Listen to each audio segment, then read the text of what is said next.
the only sequel Kevin Costner seriously considered, making I Always Feel Like I'm Done. Think of any actor who's enjoyed at least a fleeting spell as one of Hollywood's biggest stars, and virtually every single one of them has reprised at least one role.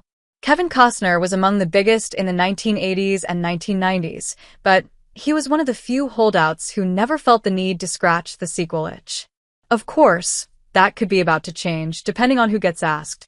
Costner's ambitious multi-film epic Horizon, an American saga, was designed to span 4 movies, which would make Hayes Ellison the first and only character the actor and filmmaker has played more than once. However, Costner views the planned quartet as a single continuous story rather than an opening chapter followed by 3 sequels, so he wouldn't count it as such. There's also the fact that Part 2 has been trapped in cinematic purgatory, having premiered at Venice in September 2024 without being given a release date. Never mind the fact that the 3rd and 4th installments are nowhere near finished. As it stands, Yellowstone patriarch John Dutton is technically the only role the 2-time Academy Award winner has reprised, but that technically doesn't count when 4 seasons of television are a completely different beast from a feature-length franchise. Costner has had his opportunities. He just didn't want to take them. I always feel like I'm done with those movies, he told Slash Film of his aversion to sequels. They stood a chance to get remade. I miss the era of remaking all those. I think that frustrated people. I wouldn't go ahead and do that.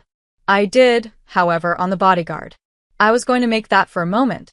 Of all the films Costner has headlined that he's been approached for sequels about, a list that he confirmed extended to Tin Cup, Bull Durham, Dances with Wolves, and probably Waterworld 2 if it wasn't so damned expensive. The only one he seriously contemplated was another tilt at former Secret Service agent Frank Farmer. It makes sense when The Bodyguard was a box office phenomenon and cultural juggernaut, but what's entirely unexpected was his preferred choice of co-star to replace Whitney Houston. Princess Diana was being really considered for that part, he shared. I was just always interested in what I could do next. I would have made any of those had the script been really good. So, I'm not above the idea. Based solely on how bizarre it would have been, it's a shame audiences didn't get the chance to see The Bodyguard 2 starring Costner and Princess Diana.